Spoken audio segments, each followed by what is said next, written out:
Eclesiastés y había una foto antes ahí de Salomón, ¿se acuerda, no? Se tomó una selfie. Vamos a esperar que pase el helicóptero. Y ¿se acuerda más o menos lo que vimos? Estamos estudiando Romanos, pero cada tanto vamos intercalando algún texto allá en Eclesiastés, que es la segunda serie que estamos siguiendo este año.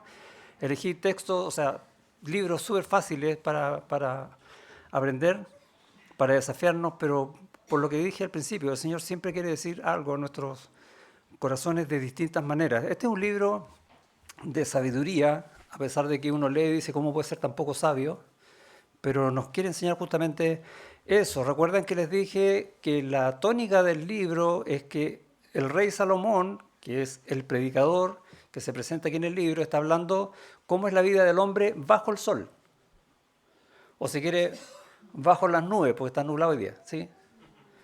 Y el Señor, ¿dónde está? No lo vemos. Entonces nos vemos nosotros y decimos, ¿cómo nos arreglamos nosotros para vivir esta vida en lo que nosotros podemos? Un poco ese es el sentido del texto y en la porción que leímos en la mañana, sí, porque ahora estamos en la tarde, más temprano, vimos que muchas veces se va a repetir debajo del sol. Leímos el capítulo 2, en el versículo 18 en adelante, y por ejemplo, eh, en el 17 dice, aborrecí por tanto la vida porque la obra que se hace debajo del sol me era fastidiosa. 18, asimismo aborrecí todo mi trabajo que había hecho debajo del sol. Y toda la idea que está dando a entender es con Dios fuera de mi vida, no considerando a Dios en mi vida. ¿Es sabio eso? Es la pregunta que responde Salomón en el libro y va a decir al final el discurso es teme a Dios y fíjate de Él en todo. Esa es la idea, porque de Él viene todo, de Él viene la vida. No lo dice con esas palabras, pero es lo que da a entender el texto. Y en ese contexto, entonces vamos a ver cuando la eternidad, que es de Dios, es efímera, se nos va de un minuto a otro, no nos dura nada. No todos los días de la semana son iguales, ¿o sí? Ni nos parecen iguales. Mañana es lunes, ¿qué decimos? ¡Oh, el lunes mañana! ¿Cierto? ¿Por qué? Porque empezamos a trabajar de nuevo, se nos acabó el fin de semana y le damos cierto valor a los días dependiendo de qué, de cómo lo pasamos, ¿no? ¿Cuánto nos dura el pasarlo bien? Nada, el fin de semana sea, pero como nada. Sí, lo único grato es que puedan ver al pastor en la iglesia. Amén, gracias. Y el avance en el tiempo, para los que somos ya más mayores, al final se va tornando en algo que puede ser incluso penoso. Mientras más viejo es peor, ¿o no? Los dolores, los achaques, y lo que nos resta de vida es menos. Los jóvenes dicen, ¿de qué está hablando? Si la vida, pero es todo por delante. Cuando lleguen a mi edad se van a dar cuenta que no es así. ¿Por qué? Porque estamos viendo las cosas debajo del sol. Nos duran poco, es efímero. Esa es la idea entonces de que lo que Dios hace, cuando nosotros no consideramos lo que Dios hace, que es eterno, para nosotros es efímero. E incluso tenemos miedo a la muerte, ¿o no? ¿Quién se quiere morir acá mañana? No levantó nadie la mano. ¿Por qué? No lo nieguen. No queremos morir. Pero nos vamos a morir, ¿o no? O sea, no mañana, pero algún día. Sí, porque nuestra vida también, comparada con la eternidad, es nuestra vida aquí en la tierra, bajo el sol. Es efímera. Disfrutamos entonces lo que Dios nos brinda en este mundo el fin de semana. Poco, ¿no? Se nos fue. ¿El día lunes? No. Pero la verdad es que cuando conocemos a Dios y toda la bondad de Dios que Él nos da cada día, cada misericordia, como dice Jeremías, que nos da cada mañana, sí vamos a empezar a disfrutar de lo que Dios nos da por medio, por ejemplo, de nuestros sentidos. Vamos a comer algo rico. ¿Y cómo es? Oh, hace tiempo no comía esto, quiero comer de nuevo. Vamos a disfrutarlo, ¿no? Vamos a disfrutar de un bello paisaje, de un bello atardecer. Nuestros sentidos que Dios nos dio, complementados con todo lo que Dios hizo, con toda su creación. Como dice David en el Salmo, los cielos cuentan la gloria de Dios y es maravilloso ver la creación aún caída que Dios ha hecho. Pero todo ese disfrute es inalcanzable sin Dios. No va a durar nada, va a ser efímero. Salomón ya nos dijo, vimos en el capítulo 1, que sin Dios vemos una vida como cíclica. Recuerda ya en el versículo 9, capítulo 1, versículo 9, va a decir, ¿qué es lo que fue? Ya fue. Lo mismo que será. ¿Qué es lo que ha sido hecho? Lo mismo que se hará.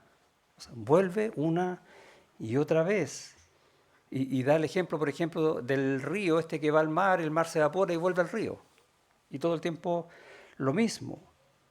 Y nada hay nuevo debajo del sol. Vemos una vida que es vacía, versículo 18 en el capítulo 1, porque en la mucha sabiduría hay mucha molestia y quien añade ciencia añade dolor. Mientras más sé de las cosas, las veo incluso más terribles y veo que por más que yo estudie acerca de la vida y las cosas de este mundo, no sirve de nada sin Dios. Y la pregunta es, bueno, ¿y cómo vivimos entonces? Capítulo 2, versículos 1 al 3. Y si hacemos esto, va a decir Salomón acá, ¿qué es esto? Dije yo en mi corazón, ven ahora, te probaré con alegría. Ah, por ahí estamos, ¿sí o no? ¿Quién quiere estar ahí? Estamos ahí. Y gozarás de bienes. Ah, eso quiero yo. Mas he aquí, esto también era vanidad. Porque cuando se acaba la fiesta, ¿cómo es la cosa? Fome, ¿no? La fiesta está bien, pero se acaba la fiesta y ya no. A la risa dije, enloqueces. Y al placer, ¿de qué sirve esto? Dura un rato, pero no me llena. Propuse en mi corazón agasajar mi carne con vino, ya se viene el 18, y que anduviese mi corazón en sabiduría con retención de la necedad. Interesante porque Salomón, el más sabio de todos los sabios, quiso probar la necedad, pero sin dejar de ser sabio. Es lo que está diciendo acá. Hasta ver cuál fuese el bien de los hijos de los hombres en el cual se ocupaban debajo del cielo. Ahora no dice debajo del sol, pero es la misma idea, ¿no? Todos los días de su vida. ¿Cuánto me va a durar eso? Nada. Si tenemos esta vida, ¿qué vamos a decir? Bueno, disfrutemos, comamos, bebamos, pasémoslo bien todo el tiempo que podamos mientras estemos sanos, por ejemplo. No vaya a ser que estemos enfermos. O no vaya a ser que nos toque trabajar. Todo eso es vanidad. No nos dura absolutamente nada, salvo el tiempo que lo estamos disfrutando, si no consideramos lo que Dios nos está dando. Por eso dice en el versículo 1, en el capítulo 2 termina, mas he aquí esto también era vanidad, correr tras el viento, tratar de atrapar una burbuja. ¿Ha hecho eso, no? ¿Por qué? Porque si dejas a Dios fuera de esto, te privas del placer que Él te quiere dar. ¿Y Dios te quiere dar placer o no? Dice ya el Salmo 16, Salmo de David, versículo 11, me mostrarás la senda de la vida. David está diciendo, mira, Dios es el que me va a mostrar estas cosas. Y de una vida plena. Eso es lo que está hablando David en el Salmo. En tu presencia hay plenitud de gozo. O sea, más gozo que ese no puede haber. Y plenitud, completo, para siempre. Delicias a tu diestra para siempre. Y cambia absolutamente el sentido entonces de cómo estamos valorando lo que podemos disfrutar. Si es sin Dios, nos dura nada, pero cuando vamos a Dios, conocemos a Dios y lo que Él nos da para vida, y vida no está hablando de que no estamos muertos, está hablando de un estilo de vida en Dios, entonces tenemos gozo siempre. Y esta es la parte difícil que muchos no entienden, a pesar de los problemas. Porque aún en los problemas sabemos que Dios está orando a favor nuestro. Incluso a veces está permitiendo que pasen cosas en nuestra vida porque nos va a sacar fortalecidos, porque va a producir algo mejor, que nos va a dar más gozo que antes. Es lo que David está reconociendo en el Salmo 16. Antes en el Salmo 37 hay un llamado, dice, deleítate a sí mismo en Jehová, ten tu gozo en el Señor. Es lo mejor que puedes hacer, que es todo lo contrario de lo que enseña Salomón en el libro de Eclesiastés. Ten cuidado con no hacer esto, dice Eclesiastés, ten cuidado con vivir solo bajo el sol. ¿Y qué dice el Salmo 37? Busca sobre el sol, busca al Señor, deleítate a sí mismo en Jehová y Él te concederá las peticiones de tu corazón. Mira tu corazón. ¿Qué peticiones tienes? ¿Bajo el sol? ¿O en el Señor? Esa es la pregunta que este libro busca que te respondas. El libro lo responde, pero busca que tú respondas en tu corazón qué es lo que realmente estás buscando, qué es lo que tú quieres gozar, cómo quieres vivir esta vida.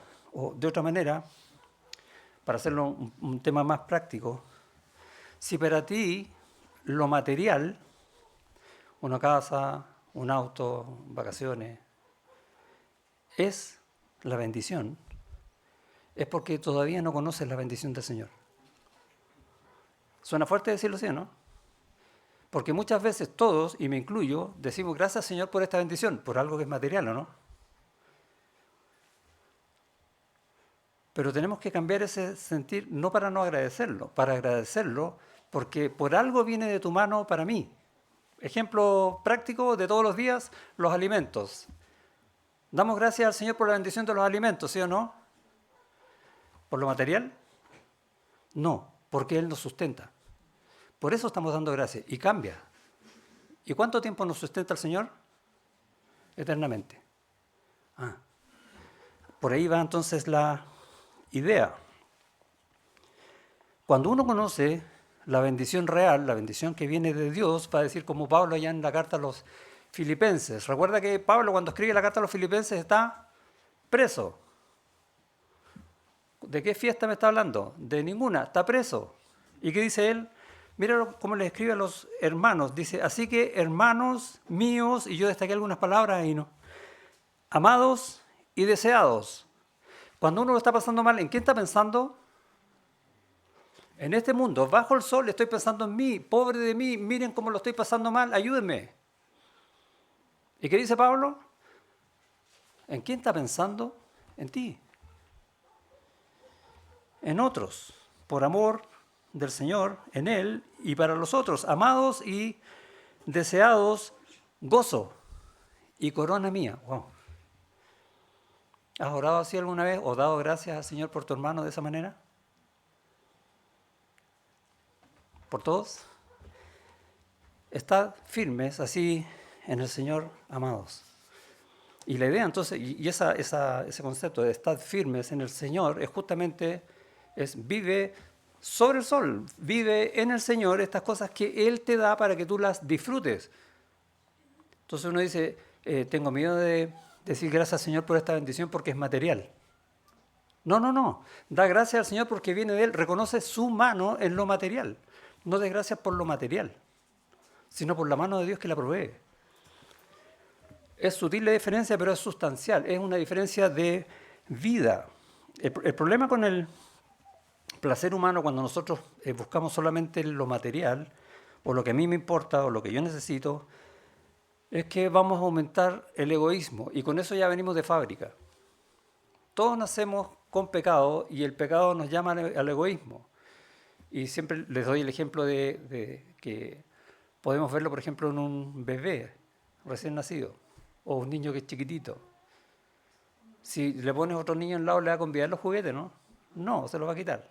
¿Por qué? Porque todos tenemos ese chip de egoísmo que se va acrecentando en el tiempo mientras más vivamos bajo el sol y no en el Señor. Entonces, cada vez que valoremos lo material por sobre la bendición del Señor, vamos a aumentar el egoísmo. Y es un poco lo que quiere mostrar Salomón en este texto. Dice en el versículo 1, dije yo en mi corazón, ven ahora, te probaré con alegría y gozarás de bienes, lo que yo quiero. Y no me llena, no me satisface, necesito más, mi egoísmo aumenta. Y el problema con las cosas materiales o con lo que me da este gozo que me dura nada es que es lo que los economistas llamamos tiene rendimientos decrecientes. Les explico. Por ejemplo, supongamos que tenemos mucha sed. ¿Qué queremos? Un vaso de agua, ¿sí o no? Y nos dan un vaso de agua y ¿cómo lo tomamos? Casi nos chorreamos, ¿no? Con todo. Y te van a dar un segundo vaso de agua. ¿Cómo lo tomas? Ya no de la misma manera, ¿no? Porque te apetece menos. En el 50º vaso de agua, ¿cómo estás? Ya no quieres más. Bueno, eso mismo sucede con los placeres mundanos. No nos llenan. Y como cada vez nos satisfacen menos, vamos a buscar en otras cosas más. Y no cesamos de buscar porque no tenemos satisfacción. Cuando no estamos en el Señor, es efímero. Nos aumenta el egoísmo y nos lleva a desear cada vez más y más de muchas otras cosas. Lección 1. El deseo por los placeres, aquí, en este mundo, nos lleva a un punto en que vamos a gastar más. Vamos a gastar más tiempo tratando de conseguirlo, vamos a gastar más dinero tratando de comprar cosas, vamos a incluso gastar en el sentido de no apreciar las relaciones entre nosotros, porque vamos a usar a la gente para nuestros propios propósitos. O sea, vamos a gastar más de lo que ganamos, porque no vamos a ganar nada prácticamente en el tiempo. O sea, tendremos pérdidas que no compensan las ganancias por un rato. Esas ganancias por un rato no se compensan con nada. Y lamentablemente el mundo nos lleva a eso. Nos vemos en el cine toda una historia de amor y fueron felices para siempre. ¿Existe eso, no? ¿No? ¿Conocen algún matrimonio que no tenga problemas? No me voy a meter en eso, después me van a retar. Pero en las relaciones humanas siempre tenemos problemas porque siempre ponemos de nuestro pecado. A pesar de que queremos poner de nuestro cariño, de nuestro amor, de nuestro interés, también ponemos de nuestro pecado. Y nunca vamos a lograr tener lo que nuestra mente imagina que podemos tener. Entonces, voy a poner una escena de cine cualquiera, ¿no? Hay una película romántica donde él está enamorado de ella no sabe, entonces ella está en silencio, esperando que una rosa que él dejó por allá, ella la vea y diga, esta viene de él. Y ella ve la rosa, la pisa, sigue caminando, no pasó nada. Pues. Uno le pasa eso, ¿no? Hoy no me resultó nada, voy a buscar otra cosa. ¿Por qué? ¿En qué estoy pensando?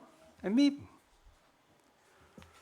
Eso es lo que nos enseñan las películas. Y a veces queremos ser como los que hacen las películas, los actores que son ricos, millonarios y felices, ¿sí o no? Son felices, ¿no? Pasan divorciándose a cada rato. Se compran unas mansiones de millones de dólares que después están vendiendo porque no hay nadie, se fueron todos de la casa. Eso, así vive el mundo. Y el mundo nos enseña a añorar eso como que si fuera feliz. Y no es feliz, es efímero. No importa cuánto haya yo gastado para tenerlo. Santiago nos enseña esa verdad en el capítulo 4, dice, ¿de dónde vienen las guerras y los pleitos entre vosotros? ¿Hay pelea o no? Hay como, pucha, el hermano, no sabéis nada lo que me dijo. Hoy lo que me hizo. Y bueno, y si eso lo empleamos al mundo, ahí vemos por qué hay guerra, ¿o no? Todo el tiempo, nunca ha dejado de haber guerras en este mundo. ¿Por qué hay guerras y pleitos en este mundo? ¿De dónde vienen? Dice, ¿no es de vuestras pasiones las cuales combaten en vuestros miembros? ¿No es de tus propios deseos que quieres a toda costa? ¿Y luchas con lo que sea para poder tenerlo? Codiciáis y no tenéis y ardéis de envidia. Es fuerte. Es fuerte que me lo digan, pero es verdad. Pedís y no recibís porque pedís mal para gastar en vuestros deleites. O sea, pides, pero pides mal porque estás pensando en tu egoísmo, en tu propia satisfacción. Y cuando haces eso, ¿sabes lo que dejas de ver o no? Aprovechemos el día nublado. Estás viendo bajo la nube, pero no estás viendo lo que hay sobre esa nube. No estás viendo lo que el Señor te da. Ni siquiera tampoco el propósito por el cual el Señor te lo da, que es mucho mayor y es eterno. Jesús dijo en el Evangelio de Mateo que nosotros no tenemos que ser como los incrédulos. ¿Por qué me habrá dicho eso? Yo siempre que leo un texto así, ¿por qué me dice a mí eso? Yo creo. Sí, pero ¿cómo actúas? Dice, cuando enseña a orar, dice, no sean como los incrédulos porque vuestro Padre sabe de qué cosa tenéis necesidad antes que vosotros las pidáis. Interesante, Dios sabe lo que necesitas o no y te lo va a negar. No, ¿y por qué no lo tienes? Porque no se lo pides. Eso es lo que está diciendo. Como los incrédulos, tú estás buscando en tu propia mano qué es lo que puedes tener, no buscando en el Señor, ni sabiendo esperar el tiempo del Señor para que te lo dé. La provisión del Señor es segura, pero yo no quiero ir a ella. Y si el Señor dice que sabe de lo que tú tienes necesidad, ¿por qué quiere que ores para que se la pidas? Porque quiere establecer esta relación de dependencia para que tu gozo sea permanente y no efímero. Seguimos avanzando en el texto, vamos a ir del capítulo 4 en adelante. Dice, engrandecí mis obras y edifiqué para mí casas, planté para mí viñas. ¿Qué está diciendo Salomón? Ahora va a las propiedades, las posesiones, y no una casa, está en plural, no una viña, son varias. Y me hice huertos, con ese, y jardines, y planté en ellos árboles de todo fruto. ¿Y cómo los riego si estoy en Jerusalén? Y dice, me hice estanques de aguas. Para regar de ellos el bosque donde crecían los árboles. Bosque. No plantitas, no flores, bosque. A lo grande, ¿no? Eso creo yo. Por naturaleza, nuestra naturaleza caída, que viene del pecado, nosotros intentamos lograr lo más que podamos y lo mejor posible. O sea, yo no quiero tener algo, quiero tener lo mejor posible. Sin entender que lo que estamos buscando lo estamos buscando bajo el sol. Mira ahí en Eclesiastés capítulo 3, versículo 11. Y acá hay un tema que nos cuesta entender. Dice acerca de Dios, todo lo hizo hermoso en su tiempo. Gracias, Señor. Y ha puesto eternidad en el corazón de ellos, de los hombres, de nosotros, sin que alcance, y este es el problema, sin que alcance el hombre a entender la obra que ha hecho Dios desde el principio hasta el fin. Tú anhelas muchas cosas porque el Señor ha puesto en ti el deseo de gozar de esas muchas cosas que Él te da porque viene de su mano. Todo lo hizo hermoso el Señor en su tiempo. Pero como nosotros no buscamos al Señor, seguimos con el anhelo de querer esas cosas, pero las buscamos donde no es, donde no dura, donde no satisface. Eso está diciendo el 3:11. Y eso es por causa de nuestra naturaleza caída. Y Salomón va a decir, mira, ya no es la educación como parte el capítulo 1, ni siquiera el placer como parte del capítulo 2, ni la simpleza o necedad, si quieres, traté de ser más suave. Y ahora va a decir, mira, tampoco son las posesiones. Versículo 7. Compré siervos y siervas, y tuve siervos nacidos en casa. También tuve posesión grande de vacas y de ovejas, más que todos los que fueron antes de mí en Jerusalén. ¿Cuánto tenía este hombre? Impresionante. Si uno lee en el primer libro de Reyes, en el capítulo 7, dice de Salomón, después edificó Salomón su propia casa en 13 años. ¿Cómo habrá sido la casa? ¿Sí? ¿Cuánto nos demoramos en remodelar la cocina? ¿Un mes? 15 días. Eso, buena empresa.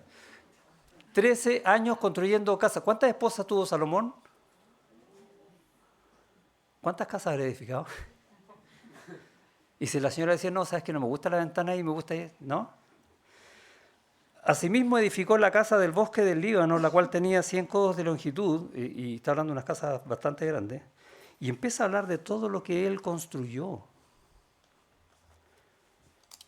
Más, como dice, volvamos a Eclesiastés, capítulo 2, en versículo 7, al final, más que todos los que fueron antes de mí en Jerusalén.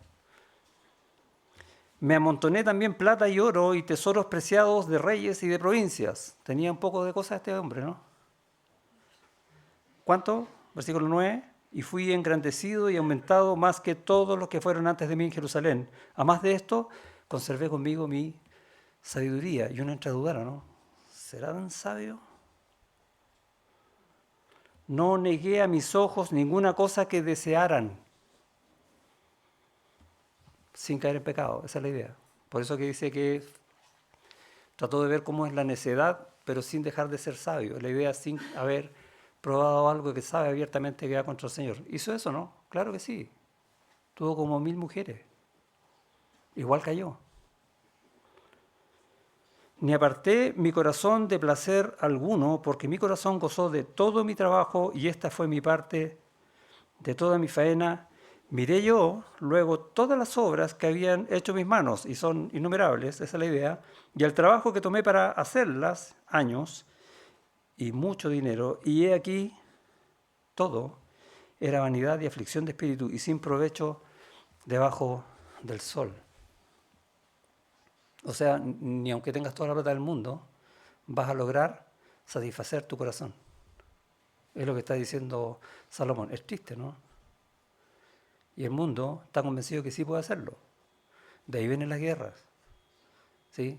De ahí vienen los engaños, de ahí viene toda la maldad del hombre por tratar de quitarle al otro lo que yo quiero, o de ser más que el otro. Y es terrible, bajo el sol. Pero se acaba la fiesta y se acaba todo. Los afanes descritos a través de las riquezas en ese texto generan más afanes. ¿Sí? Voy a cambiar el auto, a comprar auto 0 kilómetros. Ya, pero después tienes que comprar la patente. ¿Sí o no? Y es más cara. Trabajo más, hora extra. Mi señora también me va a pedir un auto nuevo. Y así, pues empiezo a decir, a buscarle a una cosa, a agregarle otra porque, comillas, la necesito. No. Dios sabe lo que tú necesitas y eso es lo que Él te va a dar. ¿Qué decía Pablo, volviendo a la carta a los Filipenses en el capítulo 4? Dice que en todo ha aprendido a tener contentamiento, así como para tener escasez, como para tener abundancia. Oh, ¿cómo puede ser eso? ¿Y qué agrega Pablo? Todo lo puedo en Cristo que me fortalece. No es bajo el sol entonces, no, es en el Señor. Y ahí nos enseña esa verdad. Y muchas veces nosotros buscamos, sabiendo esa verdad, bajo el sol. Y voy a poner un ejemplo muy, comillas, espiritual. No sé si ponerle comillas o no. Voy a decir solo para que lo entiendan. Estoy preparando el texto para enseñárselos el día domingo y empiezo a leer el texto y digo, ay, ¿cómo lo enseño? Y se entenderá bien y empiezo a ver cuáles son todos mis problemas para dar a entender de manera simple, resumida y entendible una verdad que a veces puede ser difícil. ¿En quién estoy pensando? En mí. ¿Cuántas veces oré para que el Señor me use a mí en su palabra, para que su palabra llegue al corazón de ustedes? Ni una, bajo el sol. ¿Cuántas veces hacemos eso? Es lo más normal del mundo. Énfasis en el mundo. Y tenemos que aprender entonces a vivir la vida, como enseñaba Pablo, en Cristo, que Él es el que nos fortalece. No es bajo el sol, es sobre el sol. Muy espiritual el ejemplo, ¿no? Pero quiero que se entienda un poco la idea que aún en las cosas que pensamos que pueden ser más espirituales, aún así a veces miramos bajo el sol y nos quedamos cortos. Y nos dura nada y a veces pasamos noches sin dormir porque lo que más domina en nuestra vida es la preocupación que el gozo del Señor. ¿Quién está preocupado? ¿Hay alguien que está sin dormir? Piense eso. Puede ir por ahí las respuestas. A lo mejor estoy preocupado de muchas casas, muchos jardines, mucho riego de los jardines, mucho de qué es lo que estoy haciendo, cómo me ven, bla, bla, bla. Y si ahorramos, así no me afano, buena idea. ¿Ahorrar es bueno o es malo? Es bueno, ¿cierto? Pero la pregunta es, bueno, ¿y para qué ahorramos? ¿Qué decía el versículo 9? Y fue engrandecido y aumentado más que todos los que fueron antes de mí en Jerusalén. Además de esto conservé mi sabiduría. Oye, es sabio ahorrar. ¿Y mi fe? ¿Estoy confiando en mis ahorros o estoy confiando en el Señor? Y nuevamente tengo la pregunta. O sea, en todas las cosas que yo esté pensando en esta vida, que quiera tomar alguna decisión respecto de cómo vivo en esta vida, tengo que ir a buscar al Señor. ¿Por qué? Porque el Señor me sustenta en todo por medio de su gracia. Porque nuevas son sus misericordias cada mañana. Sobre el sol, no bajo el sol.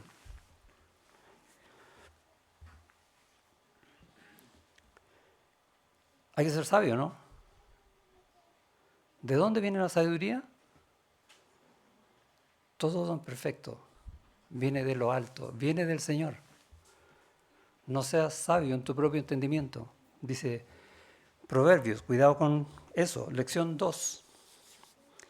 Atender las necesidades, que parece algo correcto, es correcto, ¿no? Sí, es muy correcto atender las necesidades que pueda tener yo, que pueda tener mi familia. Parece sabio, pero ojo, ten cuidado en cómo las atiendes porque te puede llevar a la idolatría.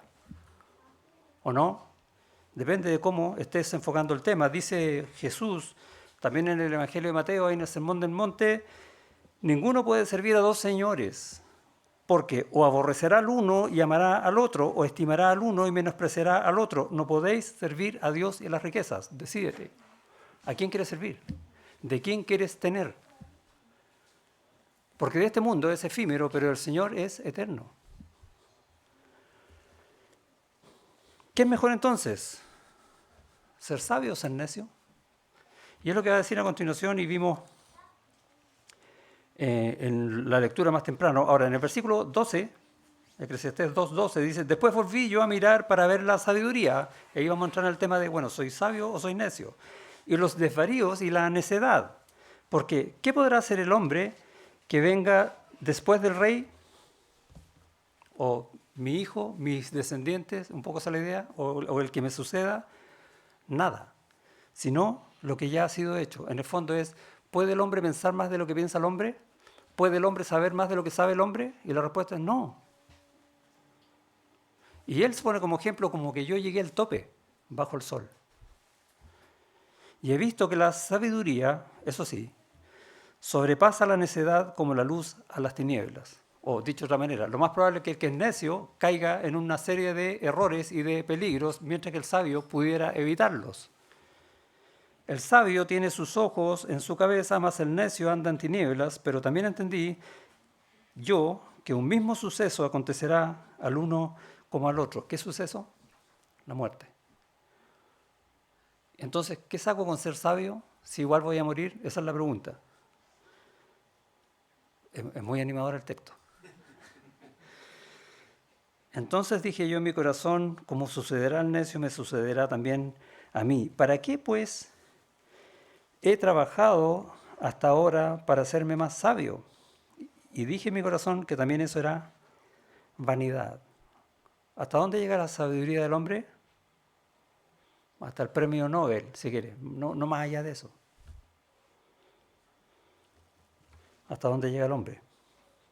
Aborrecí por tanto la vida, porque la obra que se hace debajo del sol me era fastidiosa, por cuanto todo es vanidad y aflicción de espíritu. Entonces, ¿qué es mejor, ser sabio o ser necio? Si todos vamos a morir al final. Ciertamente ser sabio. Por lo menos para que en lo efímero de esta vida sea mejor que la del necio. El sabio tiene ventaja ante el necio, como les dije, lo más probable es que no caiga en peligros ni en errores, aunque el final de su vida no sea mejor que la del otro. El hombre sin Dios sabe que la vida es mejor que la muerte, ¿sí o no?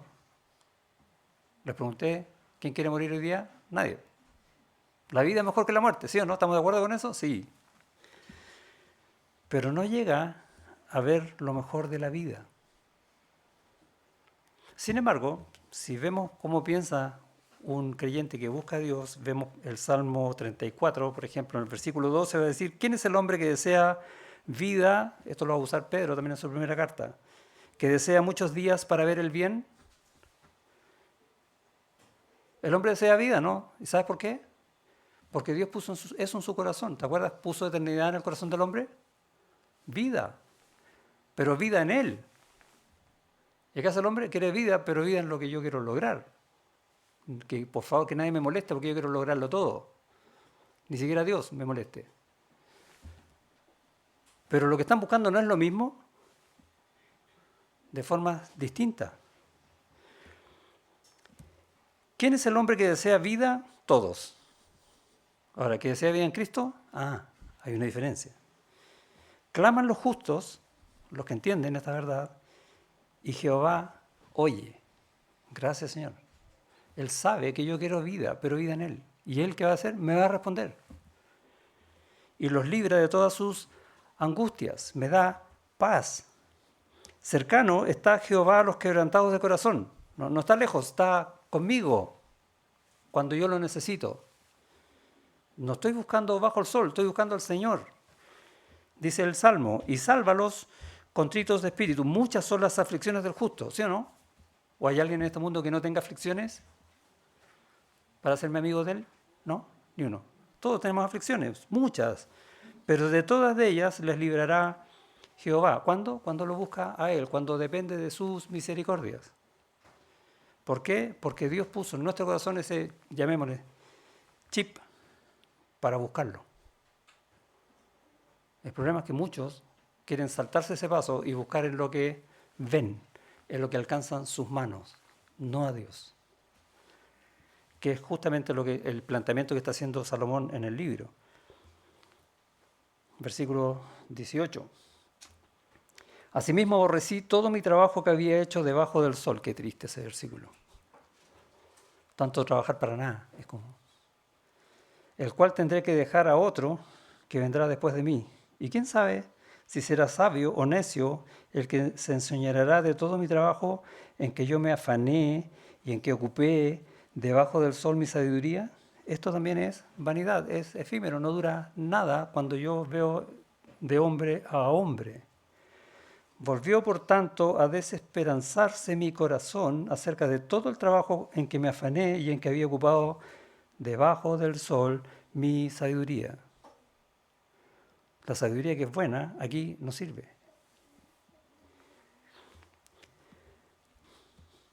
Desespera saber que toda la ganancia del trabajo, eso es lo que está diciendo, puede perderse con las generaciones que vienen.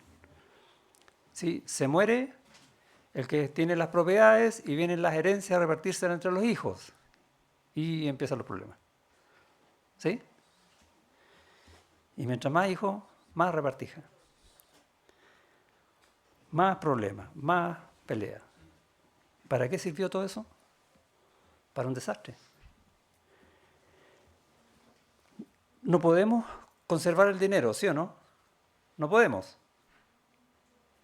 ¿Se ha fijado en los descubrimientos de las tumbas egipcias, no? ¿Qué encuentran ahí? Todos los tesoros de los egipcios. Y si no los encuentran es porque alguien ya los saqueó. Pero ninguno de los egipcios que murió se llevó los tesoros, pues, quedaron todos acá. Nadie puede llevarse el dinero, pero sí podemos disfrutar del dinero para comer, o sea, disfrutamos lo que comemos, disfrutamos en la casa en que vivimos, disfrutamos la iglesia que, como templo, que edificamos, muchas cosas que el Señor nos da para disfrutar, ¿no? Por medio del dinero. O sea, el dinero es un medio. Ojo con elevarlo a otra categoría. ¿Qué dice Pablo en 1 Timoteo 6? Que raíz de todos los males. Bien, que algunos dicen es el dinero. No, no es el dinero, es el amor al dinero. No lo ponga al dinero como un Dios, no. Ese se queda aquí en la tierra. Pero sí podemos administrarlo en el Señor. Y ahí el escritor de los Hebreos va a decir algo re interesante. En el capítulo 13 dice, sean vuestras costumbres sin avaricia. ¿Cómo eso es no tener avaricia? Bueno, ahora lo dice, contentos con lo que tenéis ahora. con lo que el Señor te da. Todo el tiempo, en cómo el Señor te sustenta. Sea mucho o sea poco, en eso gózate porque viene del Señor. Porque Él dijo, y ahí tenemos esa tremenda promesa, ¿no? Que está muchas veces en la Biblia, no te dejaré ni te desampararé. ¿Y en qué sentido lo está diciendo este versículo? En tu sustento. ¿Por qué te afanas? Interesante, ¿no? Por eso subrayé el contentos. Bueno, está con otro color, pero es la idea, ¿no? No podemos llevarnos el dinero, pero podemos disfrutarlo contentos, porque viene del Señor. Y cuando nosotros recogemos la ofrenda, ¿qué hacemos? Es un momento de alabanza para dar gracias a Dios por cómo Él nos sustenta. Y de su mano le damos para su obra. Esa es la idea. Eso es disfrutar de las cosas que el Señor nos da. Lección número 3. No hagamos del trabajo o el dinero una meta, porque es Dios quien lo da. O si quieres también, ojo con quejarte del trabajo que tienes, porque es Dios quien te lo da. Y también les he comentado esto, ¿no? Muchas veces dice el trabajo secular, porque no es un trabajo aquí en el templo, en la iglesia. No es secular. El trabajo es de Dios. Ahora, quien lo hace en otra parte, en una empresa que es del mundo, lo que sea, sigue siendo de Dios y alaba al Señor en ese trabajo.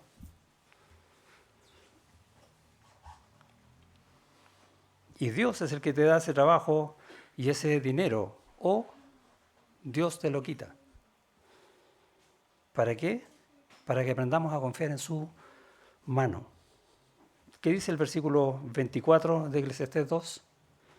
No hay cosa mejor para el hombre, y aquí está la solución al problema, ¿no? No hay cosa mejor para el hombre, sino que disfrute de las cosas que Dios te da, que coma y beba y que su alma, su corazón, todo su ser se alegre en su trabajo. ¿Por qué? ¿Porque esto es vanidad o no? No, mira lo que dice. También he visto que esto es de la mano de Dios. De ahí viene. Y reconoce eso en tu vida porque eso es permanente. Dios no cambia, Dios quiere bendecirte para que nos alegremos en Él. No en lo material, siempre digo, no en las bendiciones, sino en el que bendice. Proverbios 16 dice, el entendido en la palabra hallará el bien. ¿Quién quiere hallar el bien? ¿Cómo tiene que ser? Entendido en la palabra. Y el que confía en Jehová es bienaventurado, dichoso, gozoso. O el Salmo 1, ese lo conocemos bastante, ¿no? Pero en el versículo 3 dice, acerca de aquel que confía en el Señor y vive de la mano de Dios, será como árbol plantado junto a corrientes de aguas que da su fruto en su tiempo. Precioso. Y su hoja no cae, firme, fortalecido. Y todo lo que hace, mira, ¿quieres más? Todo lo que hace prosperará. Wow. ¿De dónde viene eso? No debajo del sol. Viene del Señor. Y tenemos que entender entonces que a pesar de que el texto suena deprimente, lo que en realidad está haciendo Salomón al decirnos las penurias que hay en esta vida es, deja de mirar acá. Mira la mano de Dios. Mira a Cristo. Bueno, Salomón no podía decirlo en ese tiempo porque todavía no lo conocía, como nosotros, pero nosotros sí. ¿Y no es Cristo el que te fortalece? Porque todo lo que toque en tu vida que puedas vivir, para bien o para mal, Cristo te fortalece. Nunca te suelta de su mano, nunca te deja, nunca te desampara. Él, es más, es el que redime nuestras vidas, el que le rescató de la esclavitud del pecado para llevarnos al gozo eterno. Nos sacó del gozo temporal para llevarnos al gozo eterno, al gozo en Él. Nos da vida eterna, vida. No piensen tanto en lo eterno, piensen en la vida, que es una vida completa en Él. Dicen Colosenses que en Cristo está la plenitud de Dios, porque Él es Dios. Dios completo, no hay nada que falte. Y estoy diciendo mucho porque Él es infinito, ¿no? Y es eterno. Pero dice que nosotros tenemos la plenitud de Cristo. ¡Wow! O sea que nosotros, todo lo que tiene Él, que es infinito, que es eterno, también lo podemos tener nosotros por su gracia, por su amor, por su provisión, por sus misericordias. Completos en Él. Por lo tanto, podemos descansar completamente en su obra, en su amor y en su poder. ¿Cómo hacemos eso? Dejando de mirar bajo el sol, mirando a Cristo de una forma humilde para esperar en Él. No te afanes, porque Él sabe, Él conoce tu necesidad, ¿o no? Piensa en lo mismo que hizo Él, y quiero dejar esta idea para que la reflexionemos en la semana. Dice Pablo ya en la carta a los Filipenses que tened este sentir el cual hubo también en Cristo Jesús, el cual siendo en forma de Dios no estimó el ser igual a Dios como cosa que aferrarse. Siendo todo, Él quiso venir a servir para humillarse, para que nosotros podamos ser salvos en Él, para que nosotros podamos tener la plenitud de Él. ¿Cómo comienza el texto? Haya pues en vosotros este mismo sentir, que nosotros, en vez de afanarnos bajo el sol, busquemos con humildad del Señor, como siervos de Él, todo lo que Él quiera darnos. Más encima, porque sabemos que de Él siempre vamos a tener lo mejor, y no es efímero, es eterno. Amén. Dios, gracias te damos por tu palabra, porque a pesar de que a veces suena difícil, suena dura o suena triste como este texto, que a veces en una primera leída uno dice esto es desesperanza absoluta, tú nos haces ver que esto solamente es bajo el sol, es cuando queremos tomar las cosas solo en nuestras manos, dejando a ti fuera de nuestro corazón. Y ayúdanos a ser lo suficientemente humildes que en cualquier cosa que deseemos, cualquier cosa que hagamos o que tengamos que decidir en esta vida, sea en Cristo. Ayúdanos a entender que todo viene de tu mano, que tú siempre cumples tus promesas, en especial aquella que vimos recién de nunca nos dejas, nunca nos desamparas, que nunca dudemos de tu fidelidad, a pesar de nuestra infidelidad. Y si hay alguien aquí que está pasando por alguna dificultad, por alguna aflicción, que tiene dudas, incertidumbre, obra en su corazón, Señor, para aquietarlo, para que vaya más arriba del sol y entienda tu verdad, tu provisión, tu amor. En el nombre de Jesús. Amén.